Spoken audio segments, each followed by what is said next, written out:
നമ്മളിപ്പോൾ ഇവിടെ ഉള്ളത് കൊല്ലങ്കോടാണ്. കൊല്ലങ്കോട് കുടിലിടം. ഇവിടെ ഒരുപാട് കാഴ്ചകളുണ്ട് നമുക്ക് കാണാനായിട്ട്. ഇപ്പം ഈ നിങ്ങളുടെ മുന്നിൽ കാണുന്ന കരിമ്പന, ഒറ്റ കരിമ്പന മാത്രമേ ഉള്ളൂ. പക്ഷേ പാലക്കാടിൻ്റെ മൊത്തം ഭംഗി ഈ കരിമ്പനയിലാണ് ഇരിക്കുന്നത്. കരിമ്പന നമുക്ക് എന്താ തരികയെന്ന് ഞാൻ പ്രത്യേകിച്ച് പറയണ്ടല്ലോ. കള്ള്, അതുപോലെ തന്നെ പനന്നുങ്ങ്, പനങ്ങൾക്കണ്ടം, പിന്നെന്താ വേണ്ടത്, എല്ലാം തരുന്നുണ്ട് കേട്ടാ. പാലക്കാടിൻ്റെ ഒരു ഭംഗി എന്ന് പറയുന്നത് തന്നെ ഈ കരിമ്പനകളിലൂടെയാണ് ശരിക്കും പറഞ്ഞു തുടങ്ങുന്നത്. ഈ കുടിലിടത്തിൻ്റെ പ്രത്യേകത എന്താ വെച്ച് കഴിഞ്ഞാൽ നല്ല പച്ചപ്പുള്ള സമയത്ത് നല്ല ഭംഗിയാണ്. ഇപ്പോൾ കണ്ടില്ലേ, ഹിറ്റാച്ചിയൊക്കെ വന്നത് നല്ല രീതിയിൽ കൊയ്ത്തൊക്കെ കഴിഞ്ഞ് നിൽക്കുന്ന സമയമാണ്. എന്നാലും ഇവിടെ ഭംഗിയുണ്ട്, ഭംഗിയില്ല എന്നല്ല ഞാൻ പറയുന്നത്. എങ്കിലും പച്ചപ്പൊക്കെ വിരിച്ച് നിൽക്കുന്ന സമയത്ത് കുടിലിടം കാണാൻ ഭയങ്കര ഭംഗിയാണ്. പിന്നെ മുളക് കൊണ്ടുള്ള കാര്യങ്ങളൊക്കെയാണ്, നടക്കാനൊക്കെ ആയിട്ടുള്ള പാതയിലൊക്കെ നൈസായിട്ട് മുളക് കൊണ്ടൊക്കെ സെറ്റ് ചെയ്ത് വെച്ചിരിക്കുന്ന അവസ്ഥയാണ്.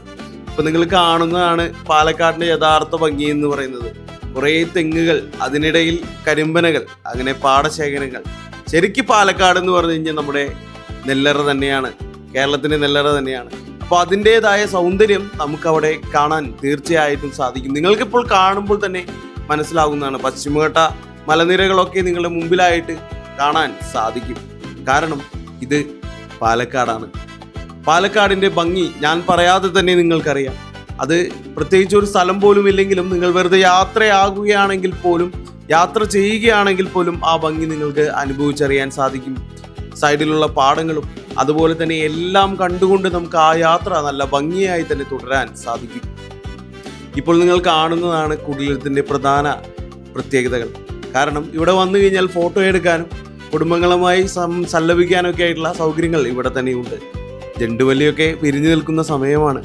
ചെണ്ടുമല്ലി എന്ന് തന്നെയല്ലേ ഈ പൂവിനെ പറയുന്നത്. എൻ്റെ അറിവിൽ അങ്ങനെയാണ്. എൻ്റെ അറിവ് തെറ്റാൻ വഴിയില്ല, നിങ്ങളുടെ അറിവ് ശരിയാകാനും വഴിയില്ല. അപ്പോൾ എൻ്റെ അറിവ് ശരിയാകാനാണ് വഴി.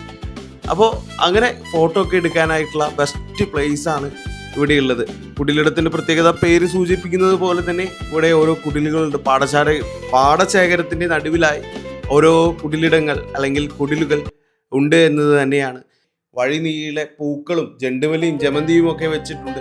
അതും നല്ല രസത്തിൽ തന്നെയാണ്. കാര്യം കൊയ്ത്തൊക്കെ കഴിഞ്ഞ് സ്വർണ്ണ നിറത്തിലാണ് പാടത്തിനൊക്കെ കാണുന്നതെങ്കിലും അത് നല്ല ഭംഗിയാണ്. ഇത് കണ്ടില്ലേ നിങ്ങൾ, നമ്മുടെ ജലചക്രം, പഴയകാല ജലചക്രത്തിന്റെ ആ ഒരു രൂപമാണ്. നമ്മൾ സ്കൂളുകളിലൊക്കെ പഠിച്ചിട്ടുണ്ടാകണം. അത് ഞാൻ വെറുതെ ഒന്ന് കറക്കി നോക്കി. പഴയകാല നൊസ്റ്റാളജിയ. ഇപ്പോൾ ഇതൊന്നും കാണാനില്ല. പാടശേഖരങ്ങളിലൊക്കെ പമ്പ് സെറ്റുകളൊക്കെ വന്നതോടുകൂടി ജലശേഖരത്തിന്റെ അതിന്റെ ആവശ്യമൊന്നുമില്ല. അതുപോലെ തന്നെ ഓരോ നെല്ലിന്റെ വെറൈറ്റികളാണ് ഇവിടെ നിങ്ങൾ കാണുന്നത്. ഇത് മാത്രം നല്ല പച്ചപ്പിലും അതുപോലെ കറുത്ത നിറത്തിലൊക്കെ ആയിട്ട്. കറുത്ത നിറത്തിലുള്ള നെല്ലുകളുടെ കാര്യം പറയേ വേണ്ട. കാരണം നല്ല രീതിയിലുള്ള പണം സമ്പാദിക്കാൻ സാധിക്കുന്ന, അതായത് അത്രയും പണമാണ് അതിന് നൽകേണ്ടി വരിക. അതിൻ്റെ വെറൈറ്റികളൊക്കെ അവിടെയുണ്ട്. അതുപോലെ ഒരുപാട് സഞ്ചാരികൾ നട്ടുച്ച നേരത്താണ് ഞാൻ പോയതെങ്കിലും അവിടെ ഉണ്ടായിരുന്നു. ഇത് ഈ യാത്രയൊക്കെ കാണാനായി അവിടെ ഉണ്ടായിരുന്നു. ഇത് ആസാം ബ്ലാക്ക് എന്ന് പറയുന്ന ഒരു വെറൈറ്റിയാണ്. ഇവിടെ പലതരത്തിലുള്ള പാലക്കാടൻ മട്ടകളും ഇവിടെ അവൈലബിൾ ആണ്. മെയിനായിട്ട് ഇവിടെ മട്ടയാണ്. പാലക്കാടൻ മട്ട എന്ന് തന്നെ നമ്മുടെ ലോകം മൊത്തം നല്ല രീതിയിൽ കൊണ്ടുപോകുന്ന ഒരു മട്ട വെറൈറ്റിയാണ് അത്. അതായത് ലോകം മൊത്തമുള്ള ആളുകൾ വളരെ നന്നായി എക്സ്പോർട്ട് ചെയ്യുന്ന സംഭവമാണ്. ഇന്ത്യയിൽ നിന്ന് ലോകത്തിന്റെ പല ഭാഗങ്ങളിലേക്കും എക്സ്പോർട്ട് ചെയ്യുന്ന ഒരു സംഭവം തന്നെയാണ്, വെറൈറ്റി തന്നെയാണ് ഈ പാലക്കാടൻ മട്ട എന്ന് പറയുന്നത്. അതുപോലെ കൊല്ലങ്കോടിനെ കുറിച്ച് പറയുകയാണെങ്കിൽ, കൊല്ലങ്കോട് കേരളത്തിലെ ഏറ്റവും ഭംഗിയുള്ളൊരു ഗ്രാമം തന്നെയാണ്. അതുപോലെ ഇന്ത്യയിലെ ഏറ്റവും ഭംഗിയുള്ള ഗ്രാമങ്ങളിൽ 10 എണ്ണത്തിൽ ഒന്നാണ്. അതിൽ 3-ാം സ്ഥാനമാണ് സത്യത്തിൽ നമ്മുടെ കൊല്ലങ്കോടിനുള്ളത്. അത് നിങ്ങൾക്ക് ഈ കാണുമ്പോൾ തന്നെ മനസ്സിലാകും അതിൻ്റെ ഒരു ഭംഗി, ആ ഗ്രാമപ്രദേശത്തിൻ്റെ ഒരു ഭംഗി. ഏത് സമയത്ത് വന്നാലും ഇത് അതിമനോഹരം തന്നെയാണ്. ഒരുപാട് കാര്യങ്ങൾ നമുക്കിവിടെ കാണാനുമുണ്ട്. അത്രയേറെ ഭംഗിയുള്ള ഗംഭീരമായിട്ടുള്ള സ്ഥലം തന്നെയാണ് ശരിക്കും കൊല്ലങ്കോട് എന്ന് പറയുന്നത്. അതുപോലെ ഇവിടെ നടക്കുമ്പോൾ നമുക്ക് മറ്റൊരു കാര്യം ശുദ്ധവായുവിൻ്റെ കാര്യമാണ്. ശുദ്ധവായു എന്ന് പറയുമ്പോൾ നമുക്ക് ശ്വസിക്കാൻ വേണ്ട അത്രയും നല്ല വായു, നമ്മുടെ പല സിറ്റികളിലും നമുക്ക് ലഭിക്കാത്ത ആ ഒരു വായു, നമുക്ക് ശുദ്ധവായു നമുക്ക് ഇവിടെ നിന്ന് ലഭിക്കും.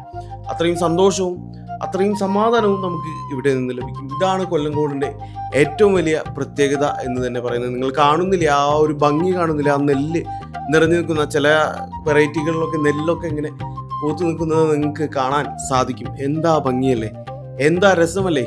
നിങ്ങളൊന്ന് ആലോചിച്ച് നോക്കും. നമ്മുടെ ജീവിതം നമ്മൾ ആഘോഷിക്കേണ്ടതാണ്, യാത്രകൾ ചെയ്യേണ്ടതാണ്. അങ്ങനെ യാത്രകൾ ചെയ്യുമ്പോൾ നമുക്ക് ഓരോ അനുഭവങ്ങളുണ്ടാകും. ആ അനുഭവങ്ങളൊക്കെ നിങ്ങൾ ക്യാമറയിൽ പകർത്തുക, അല്ലെങ്കിൽ നിങ്ങളുടെ ഓർമ്മയിൽ അതൊക്കെ സൂക്ഷിക്കുക.